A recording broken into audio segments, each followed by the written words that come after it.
Chers participants, bonsoir à vous tous et bienvenue au séminaire d'aujourd'hui sous le nom Logique mathématique.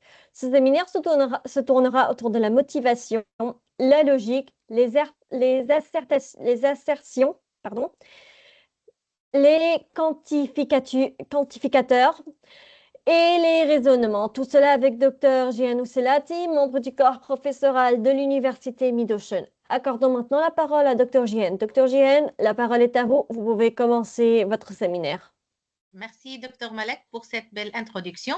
Donc, aujourd'hui, on est réunis aujourd'hui pour introduire quelques notions des logiques mathématiques. Donc, en fait, comme elle a introduit Dr Malek, donc on va commencer par une petite introduction, motivation sur le logique mathématique, qu'est-ce que le logique, etc.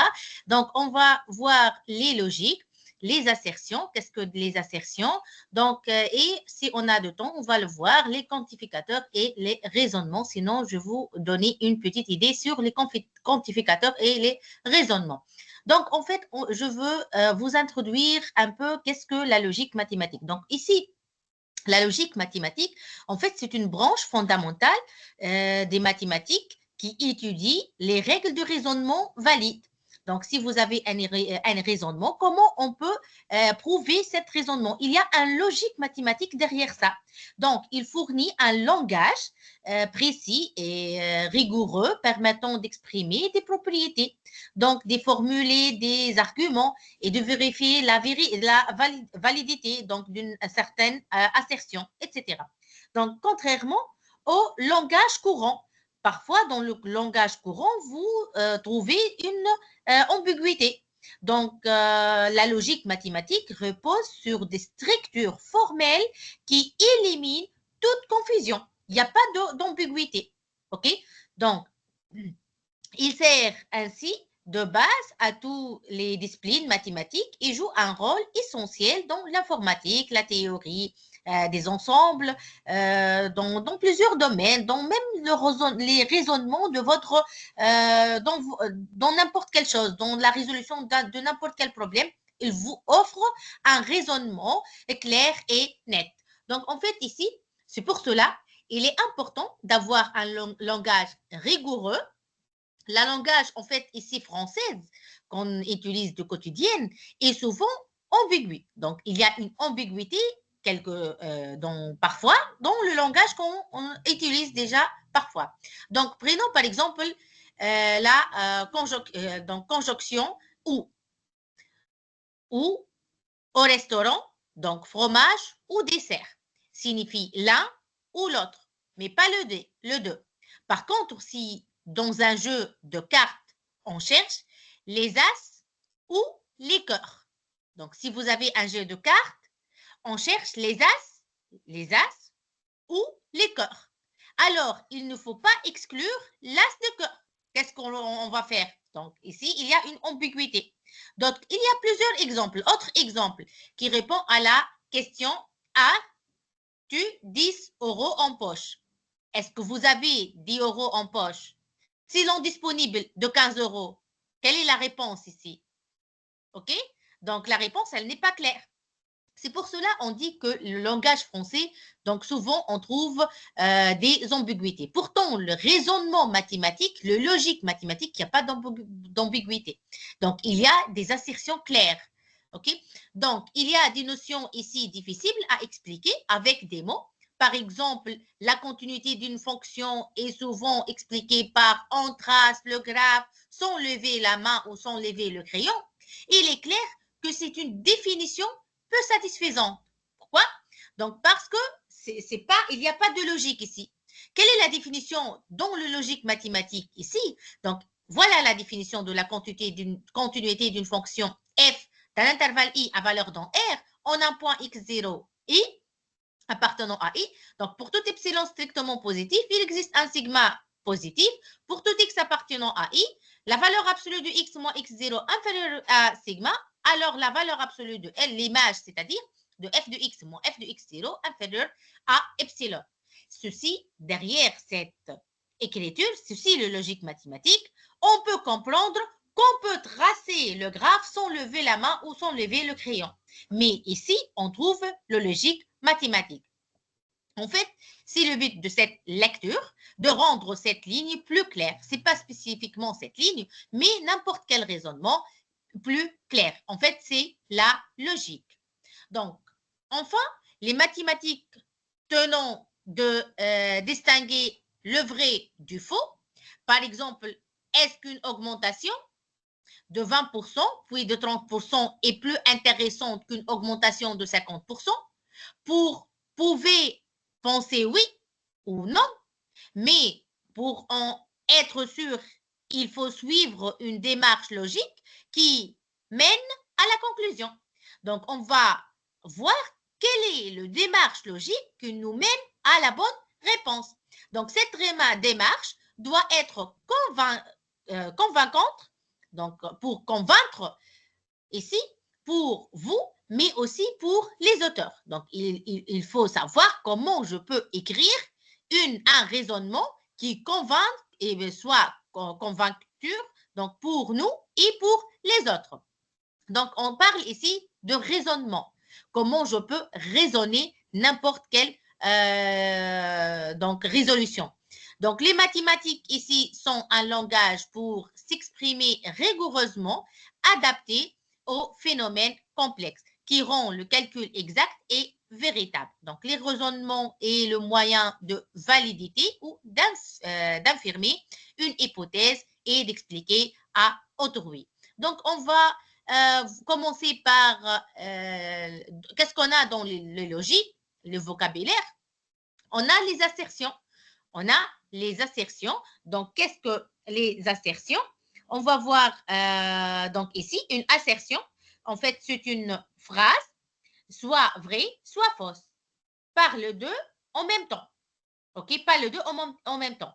Une phrase ne peut pas être vraie et fausse dans la même temps.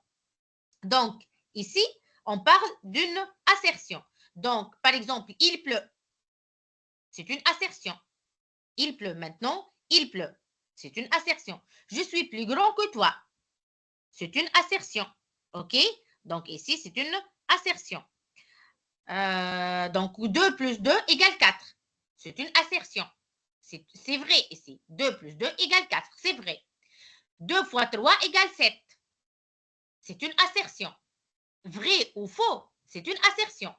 Donc, 2 fois 3 égale 6. OK?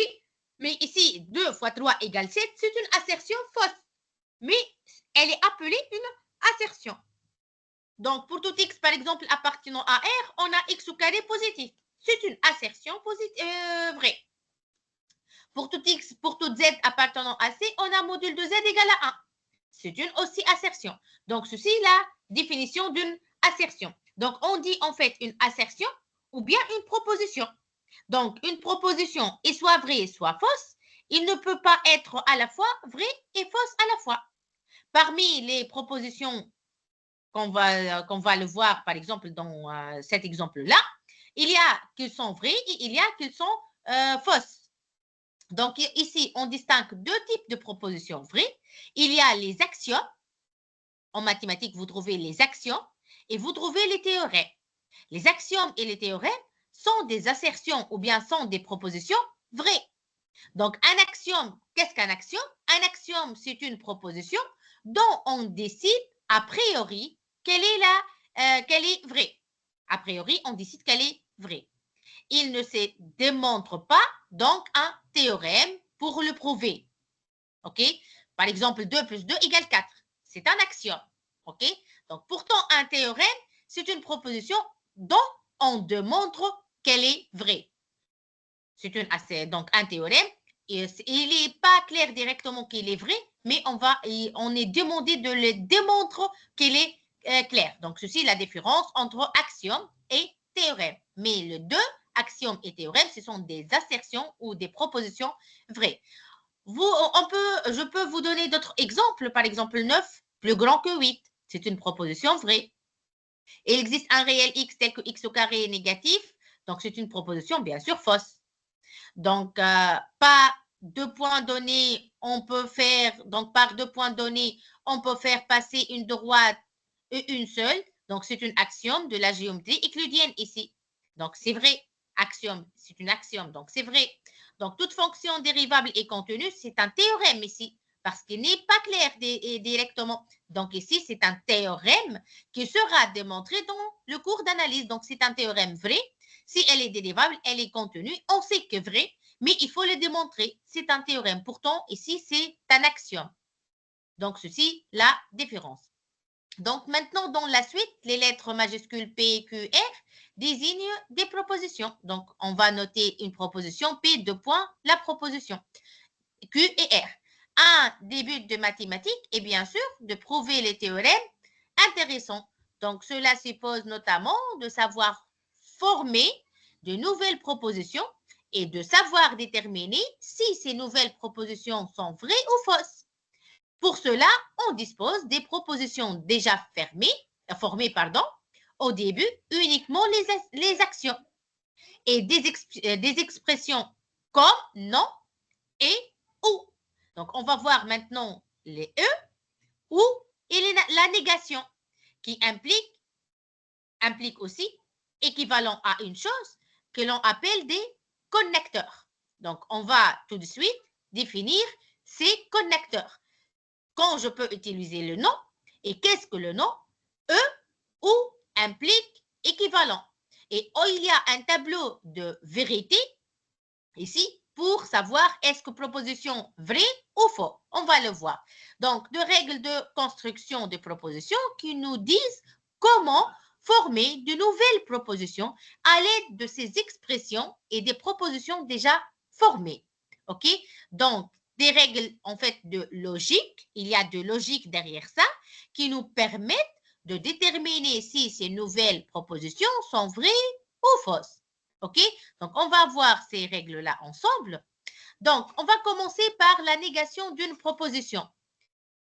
La négation d'une proposition, la négation ici de la proposition P, notez non P. Donc, non P est la proposition qui affirme que P est fausse. OK? Donc, on a une proposition P, on va noter non P. Donc, la proposition qui affirme que P est fausse, c'est non P. Elle est vraie si P est fausse. Et fausse si P est vrai. Inversement. OK? Donc, on peut enchaîner la négation et former, par exemple, la double négation de P, non, non P. Non P, non, non P, elles nous rendront P. Les propositions donc P et non, non P ont toujours la même valeur de vérité. Si P est vrai, non P est fausse, non, non P est vrai. Elles sont toutes les deux vraies ou tous les deux fausses. On dit qu'elles sont maintenant équivalentes. Si vous avez deux assertions ou deux propositions ont la même valeur de vérité, ils sont équivalents. Un exemple, la négation de P. Donc, on a une assertion P. La négation de P. Donc, ici, cette assertion. La fonction f est contenue sur R. Non P maintenant. Quel est le non P? La fonction f n'est pas contenue sur R. La double négation. Non, non P. On a non P, c'est n'est pas contenu sur R. Donc, non, non P, il n'est pas vrai que F n'est pas ici fausse. Donc, sinon, non, non P, elle devient P. Elle nous rend la fonction F et F est contenu sur R. OK? Donc, en fait, ici, on a le table de vérité. Ceci est appelé les tables de vérité. L'assertion non P est vraie si P est fausse. Et fausse si P est vrai. Donc, dans le table de vérité, qu'est-ce qu'on a? On a l'assertion. L'assertion ou bien vraie ou bien fausse. Maintenant, si elle est vraie, le non P est fausse. Si elle est fausse, le non P est vrai. Donc, ceci est le table de vérité de non P. Maintenant, on va les connecteurs définir maintenant les connecteurs E ou en mathématiques. Ceci, on dit qu'on appelle sont des connecteurs. Donc, pour distinguer le E mathématique du E de langage courant, on écrira le premier en majuscule. Mais parfois, vous trouvez même en minuscule. Mais donc, la plupart, on l'écrit en majuscule. Le E ici, le connecteur E, on l'écrit la plupart du temps en majuscule pour différencier avec le langage courant français. Même chose pour le O. Si on utilise le langage français, on écrit en minuscule. Si le connecteur, on l'écrit en majuscule. Donc, la proposition, par exemple, x positif strictement et x inférieur strictement à 1 est de type P et Q. Donc, il y a deux assertions ici. Si on va utiliser le connecteur E ou le connecteur O, il y a ici deux propositions ou bien deux assertions. La première assertion, on va le noter P. P, l'assertion X supérieur strictement à 0. La deuxième assertion Q, elle est notée X inférieur strictement à 1. Donc ici, elle affirme que les propositions P et Q sont tous les deux vrais en même temps. Donc, il faut que x soit supérieur strictement à 0 et il faut que x soit inférieur strictement à 1. Donc, c'est-à-dire x, il est compris entre 0 et 1, strict. Donc, il faut que le 2 être vrai à la même temps. Donc, sont les deux vrais. Donc, la proposition x supérieur strictement à 0 ou maintenant x inférieur strictement à 0 est de type P ou Q. Donc, ici, avec pour P et Q sont les mêmes propositions qu'on a définies précédemment. Donc, elle affirme qu'au moins l'une des propositions, elle est vraie. Ou bien P vrai, ou bien Q vrai. Une de deux doit être vraie. C'est-à-dire, si vous avez x supérieur strictement à 0, on peut l'accepter vrai. Si vous avez x inférieur strictement à 1, on peut l'accepter vrai. OK? Par exemple, si je prends ici dans l'assertion P, ici x supérieur strictement à 0 ou x inférieur strictement à 1, si je vous dis que x ici égale par exemple 5, x égale à 5, donc je peux l'accepter. Oui, x égale à 5, parce que la première assertion, elle est vraie. On a ici un connecteur OU. Pourtant, dans la première, il faut que le 2 à la fois. Si je dis x égale à 5, ici dans la première P, E, Q, donc ceci est fausse. Donc, d'une manière ici générale, la proposition P et Q est vraie si Q et P sont tous les deux vrais et est fausse sinon. La proposition P ou Q est vraie si au moins l'une de deux propositions P et Q est vraie. Donc, ceci est bien sûr et est fausse sinon. Donc, ceci, bien sûr, pour les connecteurs E et O. Donc, pardon, ici. Donc, l'opérateur logique OU, ici, il y a un table de vérité. Donc, le table de vérité, il nous facilite le logique. Donc, on a P ou Q est vrai si l'une au moins des deux assertions P ou Q est vraie. Donc, l'assertion P ou Q est fausse si les deux assertions P et Q sont fausses. Donc, on prend ceci dans le table de vérité.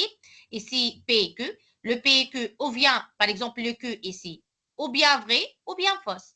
Le P, ou bien vrai, ou bien fausse. Donc, maintenant, si vous avez vrai, vrai, donc vrai, vrai et fausse, vrai. Par exemple, parce que ici, on a les connecteurs OU. Donc, si l'assertion P est vraie et l'assertion Q, elle est fausse, j'accepte vrai. Donc, ici, vrai, fausse, vrai, c'est vrai. Fausse, fausse, c'est fausse. Donc, ici, toujours vrai, seulement sauf ce que si les deux assertions ils sont fausses. Ici, pour le connecteur OU. OK? Maintenant, pour les connecteurs E, l'assertion P et Q est vraie. Si P est vrai et Q est vrai, l'assertion P et Q est fausse, sinon. Donc, ici, on les résume dans le table de vérité.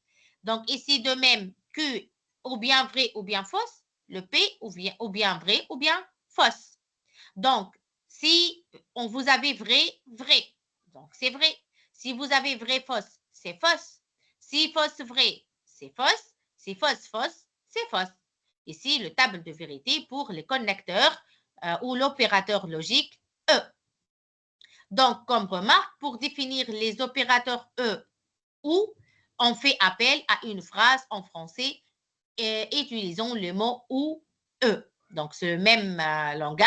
Donc, les tables de vérité permettent d'éviter le problème, bien sûr.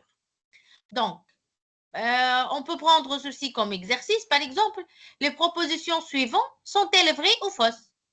Donc, réponse, on va reprendre les réponses dans la note ici. Donc, 3 supérieur à 2 et 5 supérieur à 7. 3 supérieur à 2 et à la fois E, 5 supérieur à 7. Est-ce qu'elle est vraie ou fausse? 3 supérieur à D, elle est vraie. L'assertion P est vraie. 5 supérieur à 7, elle est fausse. Donc, ici, on a le connecteur E. Donc, cette assertion, la première A, elle est fausse. Parce qu'on a dit vrai et fausse, fausse. Pourtant, ici, 3 supérieur à 2 ou 5 supérieur à 7, ceci parce qu'on a le connecteur O. Donc, ici, on a vrai ou fausse, elle nous donne vrai. Donc, cette assertion est vraie. Dans l'assertion C, ici, dans la proposition C, 3 supérieur à 2, E4 est un nombre impair. Donc, 3 supérieur à 2, la première assertion. 4 est un nombre pair, c'est une assertion. Est-ce qu'elle est vraie? 3 supérieur à 2, c'est vrai.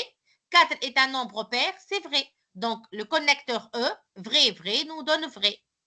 Donc, 3 supérieur à 2 ou 4 est un nombre pair. Donc, 3 supérieur à 2, c'est vrai. 4 est un nombre pair, c'est vrai. Donc, ou bien si vrai ou vrai, c'est donne vrai.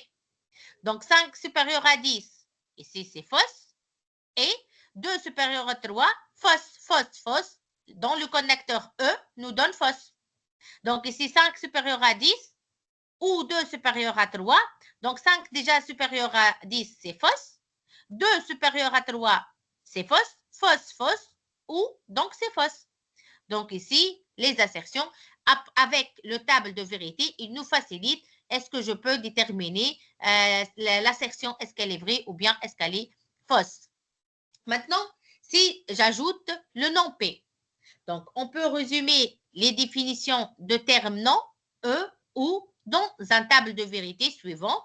Donc, le table de vérité de non, de E et de OU, on a également fait figurer la définition donc, de la proposition non P ou Q. Donc, parce que si on va ajouter maintenant non P ou Q, pour des raisons qui deviendront claires dans cette section suivante. Donc, on va voir, elle est équivalente à quoi? Donc, bien sûr, une assertion, ici, donc vrai, vrai, fausse, fausse, parce que ici, on va ou bien vrai, vrai à la fois, ou bien vrai, fausse, ou bien fausse, vrai, ou bien fausse, fausse. Donc, si deux assertions, elles peuvent être vrai, vrai, fausse, fausse, ou bien vrai, fausse, fausse, vrai. Donc, ici, toutes les possibilités. Maintenant, le non P maintenant, ici vrai, donc ici fausse, ici vrai, ici fausse, fausse ici vrai, ici fausse, ici vrai. Maintenant, P et Q, vrai, vrai, c'est vrai, vrai, fausse, c'est fausse, fausse, vrai, c'est fausse, fausse, fausse, c'est fausse. Le 2 parce qu'il doit être à la même fois vrai. Donc, ou maintenant, vrai, vrai, c'est vrai, fausse, c'est vrai, fausse, vrai, c'est vrai, et fausse, fausse, c'est fausse. Maintenant, non P ou Q. Ceci, le non P. Non P ou Q. Non P, donc, fausse, vrai, c'est vrai, fausse, fausse, c'est fausse, vrai, fausse, c'est vrai, et vrai, fausse, c'est vrai. Donc, on a trouvé ici, non P ou Q, c'est vrai, fausse, vrai, vrai. OK? Donc, cette table se lit aussi. Si P est vrai et Q est vrai, alors non, P est fausse. P et Q est vrai, P ou Q est vrai, et non P ou Q est vrai. Si P est vrai et Q est fausse, alors non P est fausse. P et Q est fausse, donc P ou Q est vrai, etc. Donc, le table de vérité, il vous facilite les choses. Donc, comme remarque ici, dans toute proposition P, l'une de deux propositions P et non P est vraie et l'autre est fausse. Il s'ensuit que la proposition P et non P est toujours fausse et la proposition P ou non P toujours vraie. Donc ici, la proposition Q ou P veut dire la même chose que la proposition P ou Q, et à savoir que, comme moi, l'une des propositions P et Q est vraie. Donc, de même, la proposition Q et P veut dire la même chose, P et Q. Donc, c'est associatif. Donc, je dis 2 supérieur à 5 et à la fois 2 supérieur à, 2 supérieur à 1 et je veux dire et 5 supérieur à 4 ou bien 5 supérieur à 4 et 2 supérieur à 1, c'est kiff-kiff. Donc, on dit que le OU et le E sont commutatifs. Donc, ils sont commutatifs. Donc, une autre remarque, on peut combiner des E, des OU et des non pour former une nouvelle proposition. Donc, il faut alors bien faire attention à la phrase des à la place de parenthèse ici, car le sens en dépend. Donc, dépend de parenthèse que vous mettez. Supposons par exemple que la proposition P soit fausse et que la proposition Q soit vraie. OK? Dans ce cas maintenant, P et non Q ou P. Donc, vous avez un parenthèse ici, non P ou Q, est fausse. Pourquoi ici? Donc, si vous avez, je répète, si vous avez P fausse et que la proposition soit vraie. OK? Donc, ici, si je mets P et non P ou Q est fausse, pourquoi? Parce que ici, car P, elle est fausse. On a dit que P, elle est fausse. Donc, P est ici, P. Donc, OK, car P est fausse, donc P est double et fausse. Donc, quelle que soit la proposition, ici, peut dire.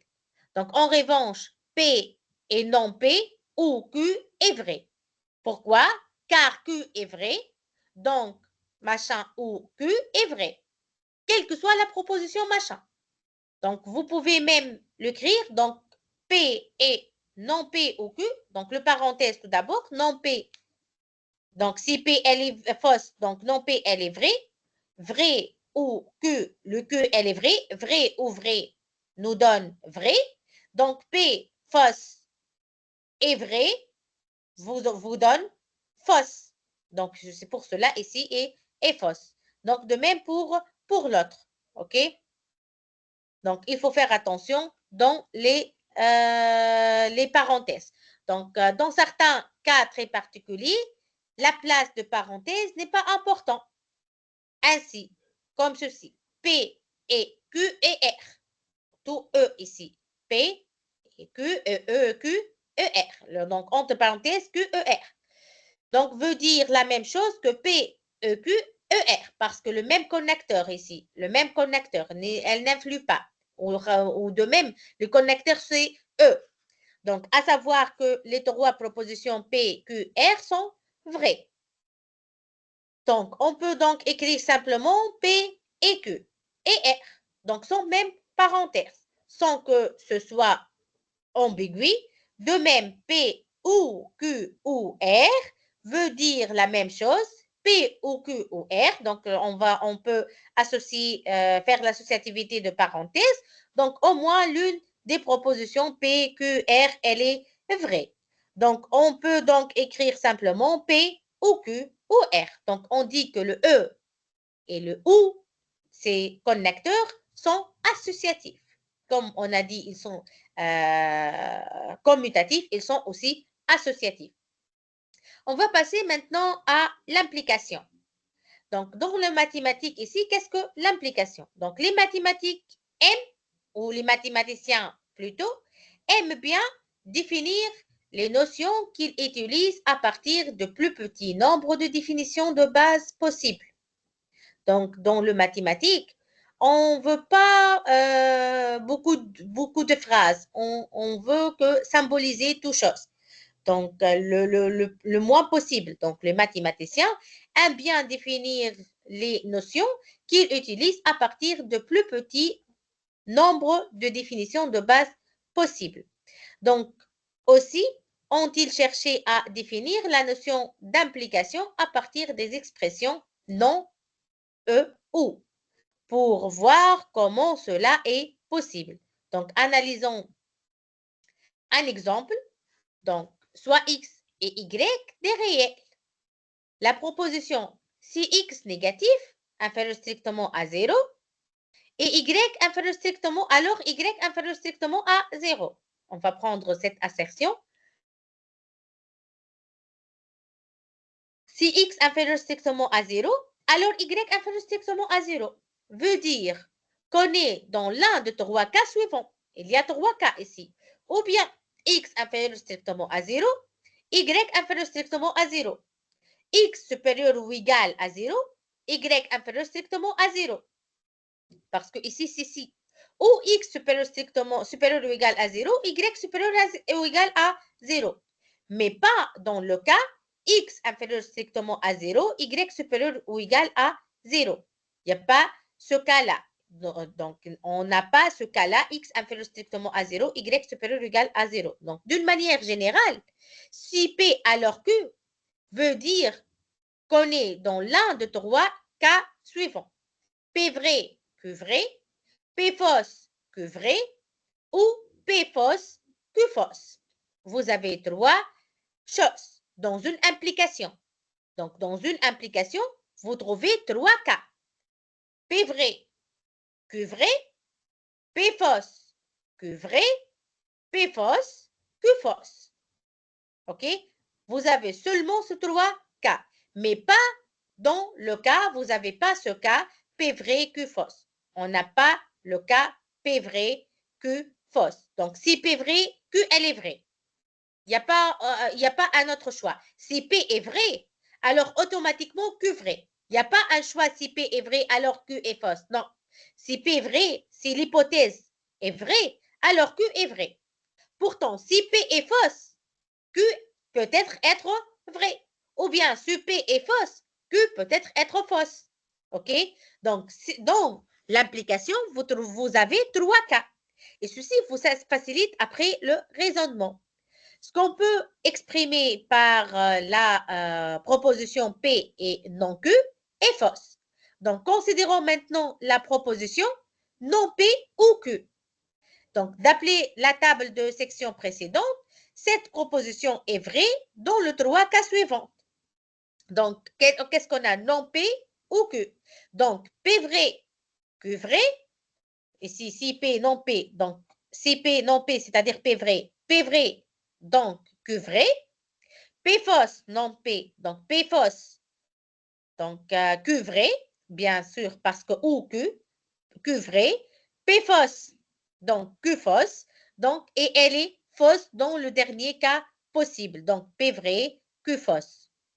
Donc, bien que ce ne soit pas évident a priori, donc on constate donc que non P ou Q, parce que c'est le connecteur ou ici, non P ou Q veut dire la même chose que si P alors Q. Donc ici, non P ou Q, c'est équivalent cette assertion à si P alors Q. Parce que l'inverse, l'opposé de ceci, si P alors Q, l'inverse ici, non P ou Q. OK? L'inverse de ceci, c'est non P ou Q. Donc ici, non P ou Q, c'est équivalent à si P alors Q. Ceci a amené le mathématicien à définir la proposition si P alors Q comme étant la proposition non P ou Q. Donc, il y a une équivalence entre si P alors Q, si on a cette assertion d'implication si P vrai alors Q, ou bien on peut dire non P ou Q. Parce que dans le table de vérité, ils ont le même choix. Ils ont le même choix. Donc, on va prendre ceci comme définition. La proposition si P alors Q et la proposition non P ou Q, dans les formules, elle se note P implique Q. Ici, elle se note P implique Q. Donc, P implique Q ou bien non P ou Q. Non P ou Q. OK? Donc, dans la proposition, si P alors que P s'appelle l'hypothèse et Q s'appelle la conclusion. OK? Donc, ici, qu'est-ce qu'on a dit? Et l'hypothèse, donc, au lieu de dire si P alors Q, on peut dire aussi P implique Q. P alors Q, ceci équivalent à dire que P implique Q. Cela veut dire la même chose. La proposition sur Q alors P s'appelle l'implication réciproque ici. C'est pour cela que je vous dis tout à l'heure, c'est l'opposé.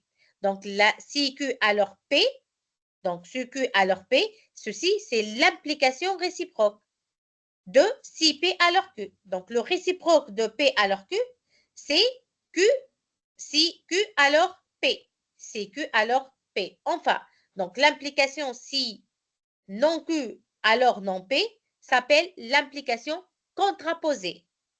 Si je prends la contraposée donc de l'affirmation ou l'assertion si P alors Q, donc la contraposée, c'est de si P alors Q, c'est non Q alors non P. Non Q alors non P. Ceci est appelé et contraposée. Pourtant, la réciproque, Q de Q alors P, donc P alors Q. Et la contraposée en inverse avec le nom. OK?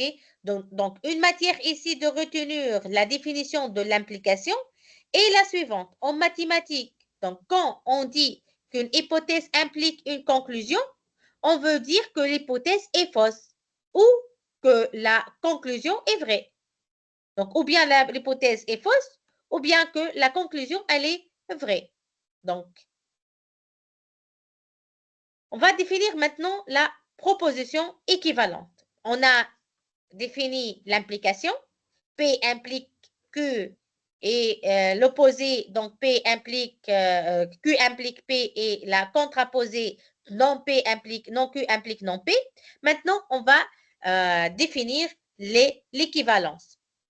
Donc, on dit que la proposition P est équivalente à la proposition Q et on note P équivalente à Q si P implique Q et bien sûr à la fois Q implique P. Donc, comme vocabulaire, pour dire que P, donc on dit si et seulement si, donc double sens, double implication. Donc, pour dire que P est équivalent à Q, on dit aussi que P est vrai si et seulement si Q est vrai. On dit également que P est une condition nécessaire et suffisante de Q.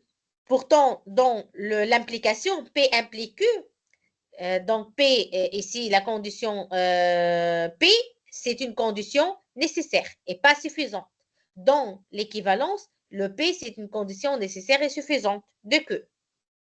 Donc, la table ci-dessous montre que la proposition P est équivalente à la proposition Q si et seulement si elles sont tous les deux vraies ou tous les deux fausses. Donc, parce que P, ici, vous avez tout le choix. Ici, P implique Q et en même temps, Q implique P. Qu'est-ce que ça veut dire? Ici, P équivalente à Q. Donc, si on reprend le table de vérité, donc ici, vrai vous donne vrai, fausse, vrai vous donne fausse, vrai, fausse vous donne fausse, vrai vous donne vrai. Parce que le 2 à la même temps. Il faut que le 2 à la même temps. Ou bien le 2 vrai, ou bien le 2 fausse. Sinon, fausse. OK? Donc, ceci. Donc, un exemple. Un exemple de proposition équivalente. Donc, la proposition 3 à la puissance 9, plus grand que 10 à la puissance 5. Et 3 à la puissance 9 plus 1 est plus grand que 10 à la puissance 5 plus 1. Ceux-ci sont équivalents. Donc, ceci est équivalent à ceci si j'ajoute 1. Donc, je peux passer de ceci à ceci. Donc, si x et y sont de réels, la proposition x supérieure strictement à y et x carré supérieur ou strictement à y carré sont équivalents. Si je passe au carré, donc ceux-ci sont équivalents. Bon, donc maintenant, en utilisant que deux propositions sont équivalentes, si et seulement si elles sont toutes les deux vraies ou toutes les deux fausses. Donc, on montre facilement que pour n'importe quelle proposition PQR, donc P est équivalente à P. On dit que l'équivalence est réflexive, donc c'est une relation d'ordre ici. Si P est équivalente à Q, alors Q est équivalent à P, l'équivalence est symétrique. Si P est équivalent à Q et Q est équivalent à R, alors P est équivalent à R, l'équivalence en transitive. P est équivalent à Q si et seulement si non P est équivalent à non Q. Donc, ceci, c'est une relation d'ordre. Donc, un exemple de transitivité, d'équivalence, etc. Donc, soit X, Y de réel, soit P, Q et R, les trois propositions suivantes. Dans la proposition P, X plus 17 supérieur à Y plus 15, Q, X plus 2 supérieur à Y et R, X plus 2 à la puissance 3 supérieure à Y à la puissance 3. Donc, P est équivalente à Q et Q est équivalente à R. Donc, P est équivalente à R. Si P est équivalente à Q et Q est équivalente à R, alors donc P, elle est équivalente à R. Donc, ici, la transitivité de l'équivalence. Donc, soit P, Q, R trois propositions. Supposons que P et Q soient équivalents. Alors, la proposition complexe P et R sont équivalents. Et Q et R à Q et R. Pourquoi? Parce que si P et R est vrai, alors P est vrai. Et R aussi est vrai. Mais puisque P est vrai et Q et que P et Q sont équivalents, parce que P elle est équivalente à Q, donc est vrai. Donc Q, bien sûr, est vrai et R est vrai à la fois, parce qu'il y a équivalence ici. Donc Q et R est vrai. Donc on montre de même si Q et R est vrai, alors P et R, ils sont même vrais. Donc, on a donc bien montré que P et R et Q et R sont équivalents. Donc, de même, si P et Q sont équivalents, alors P ou R sont équivalents. Et vous pouvez le démontrer comme on a fait tout à l'heure. Donc, la règle d'échange, il y a une règle d'échange ici. Soit P et P', deux propositions équivalentes, c'est-à-dire P équivalente à P'. P implique P, P' implique P. Donc, P et P' sont équivalents. Soit est-ce une proposition complexe construite à partir de P et d'autres propositions. En remplaçant P par P' dans S. On remplace P par P' dans l'assertion S. On obtient une proposition complexe équivalente à S. Donc, si vous avez, donc, quelle est la règle de change ici? Si vous avez P et P', deux propositions équivalentes, les deux sont équivalents, et on prend S, une proposition complète construite à partir de P. Donc, il y a une relation entre S et P. Et d'autres, bien sûr, propositions. Donc, maintenant, en remplaçant P par P', parce qu'ils sont équivalents, dans le S, on obtient, bien sûr, une proposition complexe équivalente à S. Parce qu'on a P équivalent à P', et S, elle est construite à partir de P. Donc, si je remplace le P par P' dans S, alors on obtient une autre proposition complexe, mais elle est équivalente à S. Donc, ceci est la règle de change. Donc, un exemple pour mieux comprendre ceci. Soit X et Y de réel, donc et F, une fonction de R dans R. Donc, les propositions P, X plus 1 supérieur à Y plus 1. Et P', X supérieur à Y. Ceux-ci sont équivalents. Donc, si je dis X plus 1 supérieur à Y plus 1, ceci nous donne que X supérieur à Y. Si je dis X supérieur à Y, je peux dire que X plus 1 supérieur à Y plus 1. Donc, il y a double inclusion. Ils sont équivalents ici. De ce fait, les propositions complexes S et S' suivants sont équivalents. Comment? Donc, le S, X plus 1 supérieur à Y plus 1. Donc, ici, vous avez la proposition P. Et X fois Y supérieur strictement à 0. On dit que l'assertion S, elle est construite à partir de l'assertion P d'autres propositions, d'autres assertions. Donc, on a l'assertion P ici et on a ajouté E, X fois R strictement positif. Qu'est-ce qu'il nous donne ici? F de X est plus grand que F de Y. Maintenant, une autre proposition. Donc, je prends maintenant, je veux changer cette assertion P par P'. Donc, S' maintenant, X supérieur à Y et XY supérieur à 0. Elle nous implique aussi que F de X supérieur à F de Y. Donc, S et S', de même, ils sont équivalents parce que P et P', ils sont équivalents. Maintenant, on va passer à propriété de E ou de O. Les propriétés suivantes sont vraies pour n'importe quelle propriété PQR. Elles sont démontrées facilement et nous les admettrons pour la plupart. Donc, la distributivité de E sur le O et de O sur le E. Donc, P et Q ou R, elle est équivalent à P, E, Q ou P, E, R. Donc, P ou Q et R, donc P ou Q, P ou R et P ou R. Donc, on dit respectivement que le E est distributif, on peut le multiplier donc et distribuer et distributif sur le O et que le OU est distributif sur le E, inversement. Donc, un exemple. Je veux acheter un sandwich. Je veux acheter une pomme. Ou je veux acheter une poire. OK? Donc, je répète l'exemple. Je veux acheter un sandwich.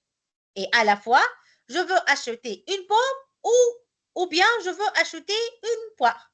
Donc, je veux dire la même chose que je veux acheter un sandwich et je veux acheter une pomme. Ou bien, je veux acheter un sandwich et je veux acheter une pomme. Ceci, la distributivité de le OU à la OU, le E à la O. Donc, sur le OU. Maintenant, l'autre distributivité de OU sur le E. Donc, j'achète un vélo ou j'achète une voiture et j'achète un garage. Donc, si ceci est équivalent à j'achète un vélo ou j'achète une voiture. Et j'achète un vélo ou j'achète un garage. Donc, ces deux assertions, ils sont équivalents. Donc, ici, en effet, B est vrai si j'achète un vélo. B est encore vrai si je n'achète pas un vélo. Mais que j'achète une voiture et un parking, et B est fausse dans tous les autres cas, vérifiez-le. Donc, il en est de même de A. Donc, les propositions A et B sont donc équivalents. Donc, quelle est la remarque qu'on peut le dégager ici? Une manière de prouver, par exemple, que P ou Q et R est équivalent à P ou Q et P ou R est de faire la table de vérité de P ou Q et R. Et bien sûr, de P ou Q et P ou R. Et vous trouvez dans le table de vérité qui sont équivalents en le même table de vérité. Donc, et de constater que ces propositions sont soit trouvées les deux vraies, soit tous les deux fausses. C'est long, mais c'est facile à vérifier. OK? Donc, comme ceci. Donc, ici, on a Q et R. Donc, P ou Q et R, P ou Q, P ou R, P ou Q et P ou R. Et vous pouvez prendre soin pour vérifier le table de ici de vérité. Donc, la négation de E. Quelle est la négation de E? Donc, intuitivement, la négation de ces deux propositions sont vraies et au moins une de ces deux propositions est fausse. Formellement. Maintenant, quelle est formellement? Je répète, on va définir la négation de E. Si je deux assertions, la négation de ces assertions. Donc, intuitivement, directement, la négation de ces deux propositions sont vraies et au moins une de ces propositions est fausse. Maintenant, formellement.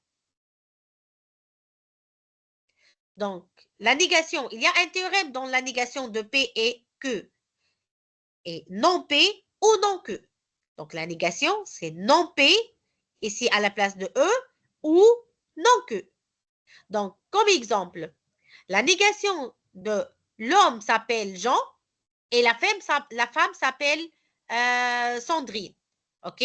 L'homme, il s'appelle Jean et la femme s'appelle Sandrine. Et l'homme, donc la négation, l'homme ne s'appelle pas Jean ou la femme ne s'appelle pas Sandrine. La négation, non de cette assertion. Donc, soit X un nombre réel, à notre exemple, soit X un nombre réel, la négation de X positif et X inférieur à 1 est X strictement négatif ou X strictement supérieur à 1. Ceci, la négation de E. Donc, la négation maintenant de O. Donc, intuitivement, la négation de au moins l'une de deux propositions est vraie et ces deux propositions sont fausses. Maintenant, formellement, la négation de P ou Q est non P et non Q. Donc, non P, non Q, à la place de O est. Donc, la négation de je suis né en octobre ou je suis né en printemps. Et la négation, l'opposé de ceci, je ne suis pas né en automne et à la fois, je ne suis pas né en printemps. Donc, la négation de 6 est multiple de 3 et 12 est multiple de 6. Donc, 6 n'est pas un multiple de 3 ou 12 n'est pas un multiple de 6. Ceci, la négation. Donc, les théorèmes de E3 se généralisent à un nombre quelconque de propositions. Ainsi, si P, Q, R S sont des propositions, la négation de P ou Q ou R ou S est non P et non Q, non R et non S. La négation de P et Q et R et S est non P ou non Q ou non R ou non S, etc. Donc, c'est intuitif. Donc, la négation de au moins de ces propositions est vraie et toutes ces propositions sont fausses.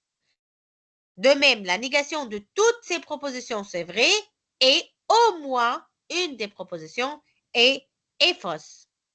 Donc, ceci pour les logiques et ceci serait très important pour comprendre le reste, le quantificateur.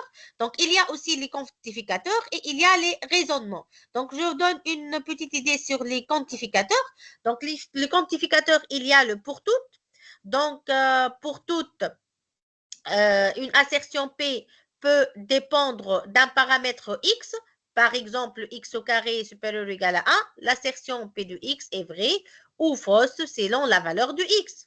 Donc, l'assertion, pour tout x appartient à E, on a P de x. L'assertion. Donc, c'est une assertion vraie lorsque les assertions P de x sont vraies pour tous les éléments x dans l'ensemble E. Comment je peux lire? Pour tout x appartenant à E, P de x. Donc, sous-entendu, pour tout x appartenant à E, P de x est vrai. Donc, ce n'est pas nécessaire de dire pour tout x appartenant à E, P de x est vrai. Mais on peut lire pour tout x dans E, P de x. C'est-à-dire que P de x est vrai. Par exemple, pour tout x appartient à 1 plus l'infini, x au carré est supérieur à 1. Donc, c'est une assertion vraie. Pour tout x appartenant à 1 plus l'infini, x au carré est bien sûr supérieur ou égal à 1. Pour tout x appartenant à R, x au carré est supérieur ou égal à 1. Donc, ceci, pour tout x, parce que pour tout x appartient à R. Ici, x au carré, est-ce que toujours supérieur à 1? Non, ici, c'est une assertion fausse. Pour tout n appartenant à n fois n plus 1 est divisible par 2. Pour tout n ici, n plus 1 est divisible par 2. C'est une assertion vraie.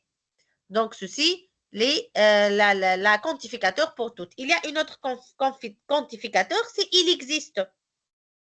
Les quantificateurs, pardon, il existe.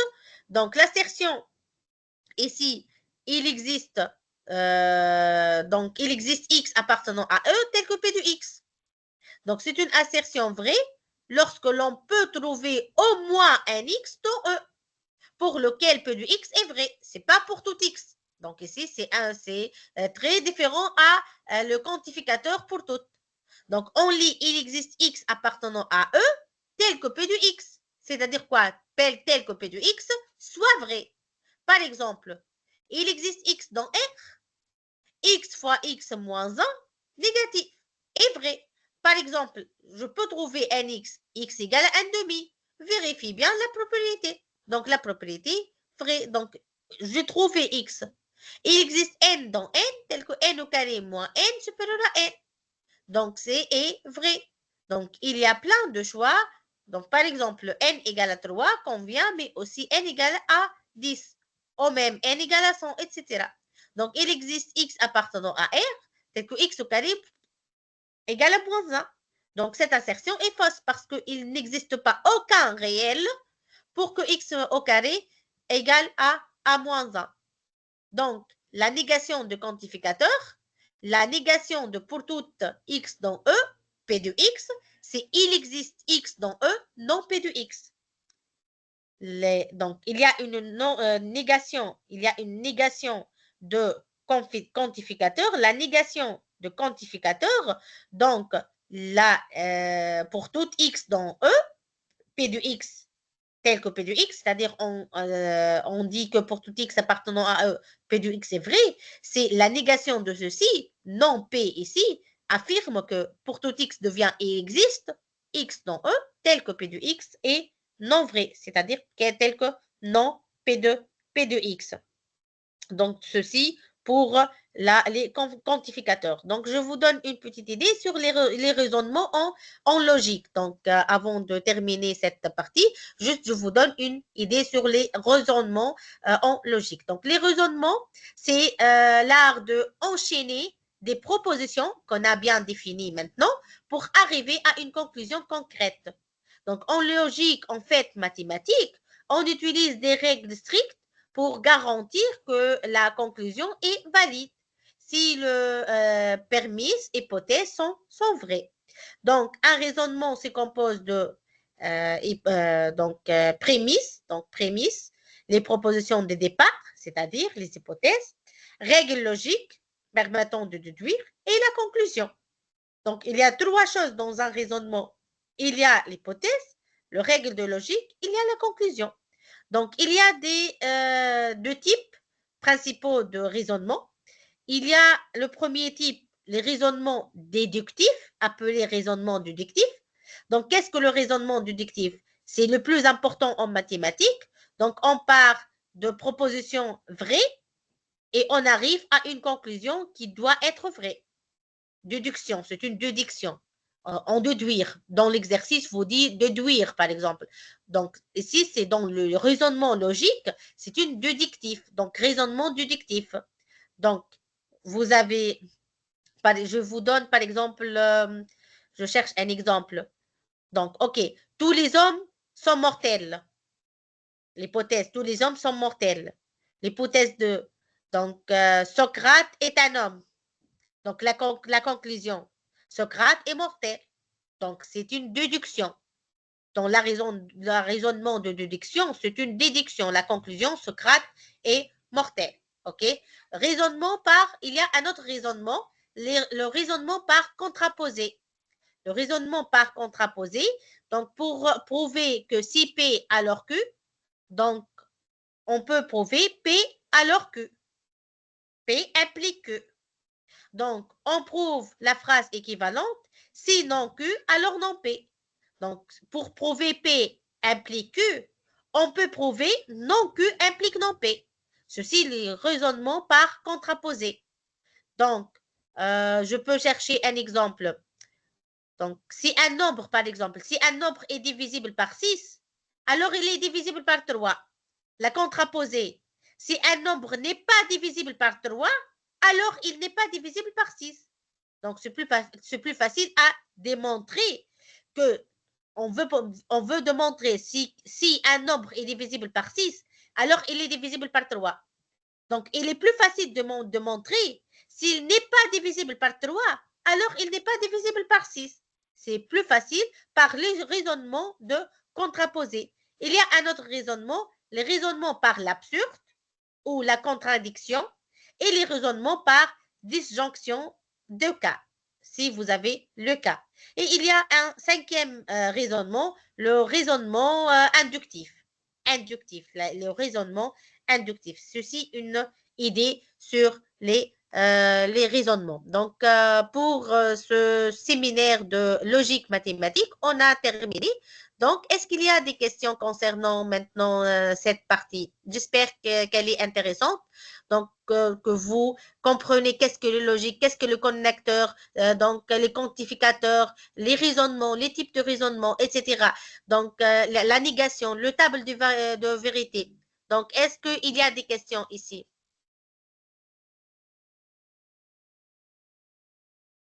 Merci infiniment à vous, docteur, pour tous vos efforts. Pour ceux qui ont des questions, veuillez s'il vous plaît soit lever la main, soit écrire vos questions sur le chat.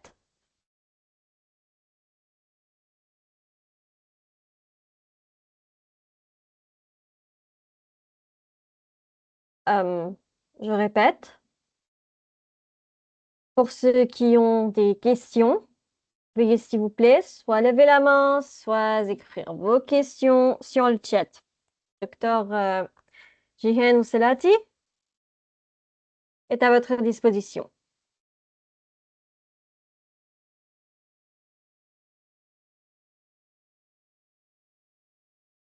Faut pas être timide, hein? Oui. C'est le moment ou jamais. Levez la main ou écrivez vos questions via le chat.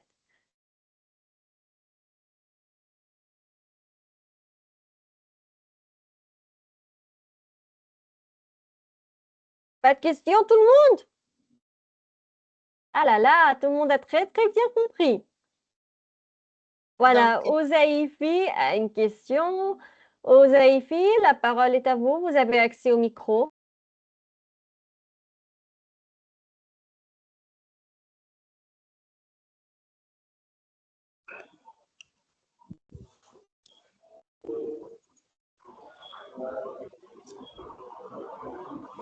Ozaïfi,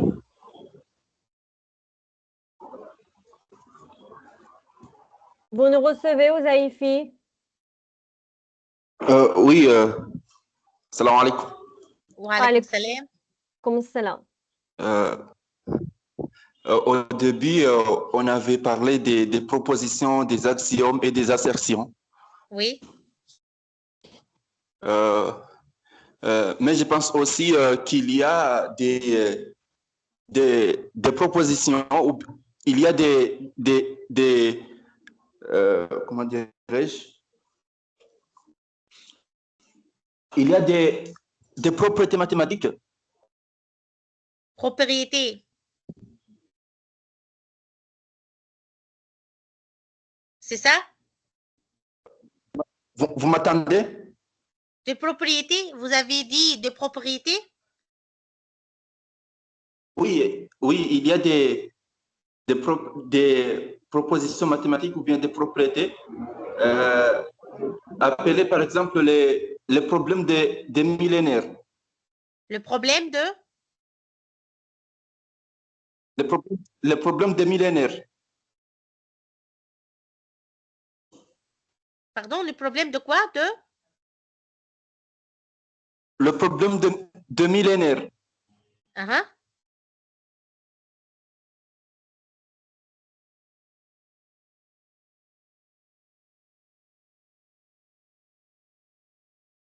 Donc, je ne compris pas le problème que vous pas. Donc, dans Chers l'arithmétique, participants, veuillez s'il vous plaît clarifier votre question pour que Dr. Jian puisse répondre à le votre problème question. de 1000 et 9, donc dans l'arithmétique, vous ceci, c'est ça? Oui. Donc, oui. Ce problème-là, Grégory Perelman avait résolu, mais il a refusé la médaille Fields. Je voulais savoir en quoi ce problème, jusqu'à maintenant, en quoi ce problème est, est difficile. C'est-à-dire pourquoi jusqu'à maintenant, on n'a pas pu résoudre ces problèmes. Est-ce que ça manque, ça demande des raisonnements logiques pour pouvoir arriver à ces démonstrations ou bien, c'est-à-dire, je voulais savoir en quoi ces problèmes-là sont-ils difficiles, que jusqu'à Donc, maintenant, on n'a pas pu résoudre ces problèmes. OK, merci pour ta question. Donc, la question, elle est importante. Donc, il n'y a pas seulement ce problème donc, qui n'est pas, jusqu'à maintenant, n'est pas résolu. Donc, si je comprends bien, vous posez la question pourquoi il y a des questions donc, qui ne sont pas résolues. Pourtant, il y a les logiques mathématiques, c'est ça? Oui. Donc même,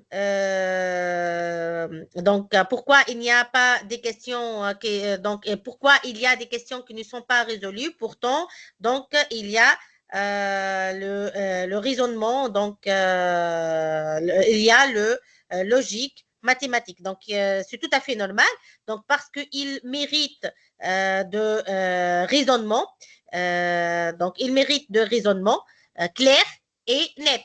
Donc, ici, le logique mathématique donne des outils puissants pour raisonner correctement, mais cela ne garantit pas que tous les problèmes peuvent être résolus. Donc, certains problèmes sont extrêmement complexes Donc, même si le logique peut décrire les problèmes, donc il vous facilite comment vous pouvez réfléchir, donc, mais il ne nous donne pas la solution. Donc, il ordre vos idées, donc il vous permettre, vous savoir comment la négation, etc., les méthodes que je peux utiliser, etc., mais il ne nous donne pas la solution. Même si la logique peut décrire le problème, la logique, il peut décrire le problème. Donc, mais les calculs nécessaires sont trop longs ou bien les méthodes existantes sont infusantes. Donc, ils sont même infusantes. OK? Et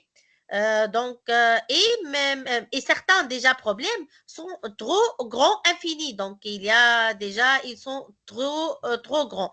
Donc, les raisonnements logiques marchent bien pour un nombre fini de cas. Le plupart, mais beaucoup de problèmes mathématiques concernant, par exemple, les ensembles infinis, les objets abstraits, les structures impossibles à tester une par une, etc. Donc, ici, le logique ne peut pas tout explorer. OK? Et déjà, il y a certains problèmes qui ne sont pas déjà jusqu'à maintenant indécidables. Donc, le logique a montré qu'il existe des problèmes qui ne peuvent pas être même résolus du tout, même en théorie. Donc, il y a les logiques, en utilisant le logique mathématique, on a prouvé que déjà, non pas, on ne peut pas le résoudre jusqu'à maintenant. Oui. D'autres questions? C'est bien, Merci. c'est bien clair. Merci. Deux- Merci pour votre question. Deuxième question. Oui. Est-ce que l'ordre des quantificateurs est-il important? C'est-à-dire si, par exemple, j'ai dit pour tout x appartient à R, il existe un y appartient à R tel que x au carré est inférieur ou égal à y. C'est-à-dire si j'ai permis les quantificateurs, est-ce que ça pose des problèmes ou bien Oui, généralement les oui. quantificateurs, Non, non. l'ordre.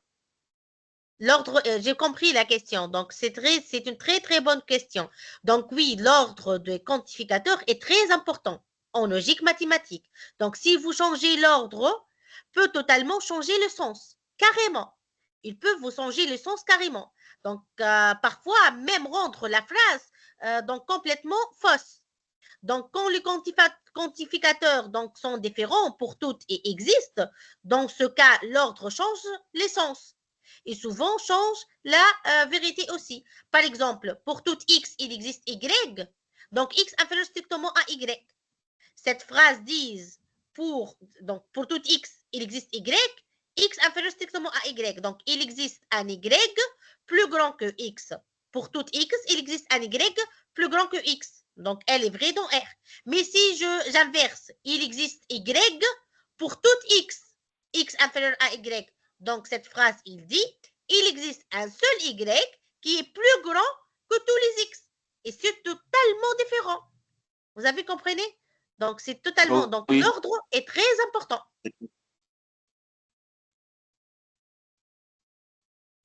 Je peux vous donner un autre exemple. Il existe pour tout x, il existe y, tel que x plus y égale à 0.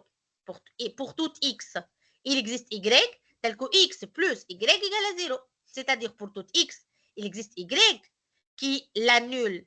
Donc, vrai, donc prend par exemple y égale à moins x. OK? Donc, l'inverse, il existe y pour tout x, tel que x plus y égale à 0. Donc, il existe un y qui annule tous les x. C'est faux, c'est impossible. Une, elle est vraie, l'autre, elle est fausse. Est-ce qu'il y a d'autres questions? C'est bon? Est-ce qu'elle est claire, la réponse? Oui, c'est bien clair. OK, merci bien. Donc, est-ce qu'il y a d'autres questions? Super. Pour ceux qui ont des questions, veuillez s'il vous plaît soit lever la main, soit écrire vos questions sur le chat.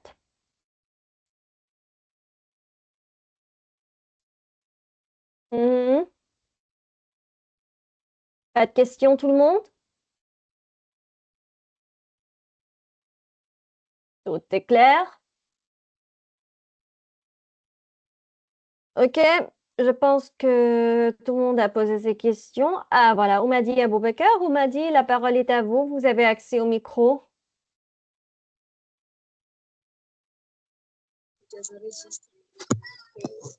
Bonjour, cher Malak. Bonjour, cher docteur. Bonjour. Hi, hi.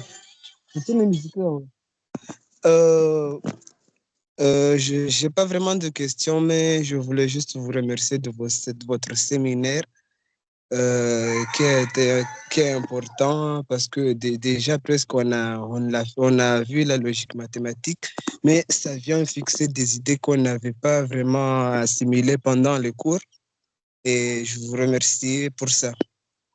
Ok, Même si je suis très heureuse pour ça. Donc, je vous en prie. Merci, docteur. Merci à vous pour votre présence même et pour vos questions. Même si je n'ai pas vraiment de questions. Mais il n'y a pas de problème. Je vous remercie encore. Merci beaucoup. Ok. Super. Donc, pour ceux qui ont des questions, veuillez s'il vous plaît soit lever la main, soit écrire vos questions sur le chat.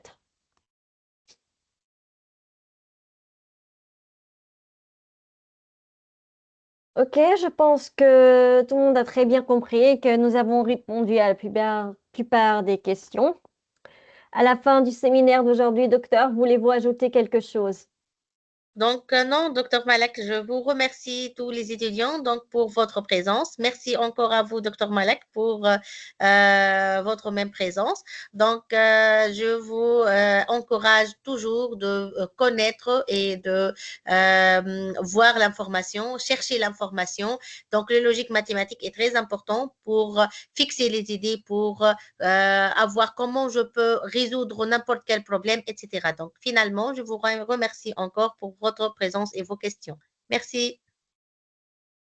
Merci infiniment à vous, docteur, pour tous vos efforts. Merci aux participants pour avoir participé au séminaire d'aujourd'hui. Attention tout le monde, nous avons un certificat de participation. Veuillez s'il vous plaît vous inscrire via le lien envoyé sur le chat. Pas d'inscription, pas de certificat de participation. Vous pouvez également suivre les dernières actualités concernant les séminaires, formations, ateliers, concours et l'inscription au programme d'études de l'université via le compte officiel de l'université sur Facebook, le groupe WhatsApp des activités des étudiants ou encore le site web. Merci à vous tous. On vous rejoint dans nos prochaines activités ou encore la semaine prochaine avec le séminaire de Dr Nusaïba, traitement automatique du langage naturel, enjeux et applications. Merci à vous tous. Nous souhaitons une excellente fin de journée. Au revoir. Au revoir.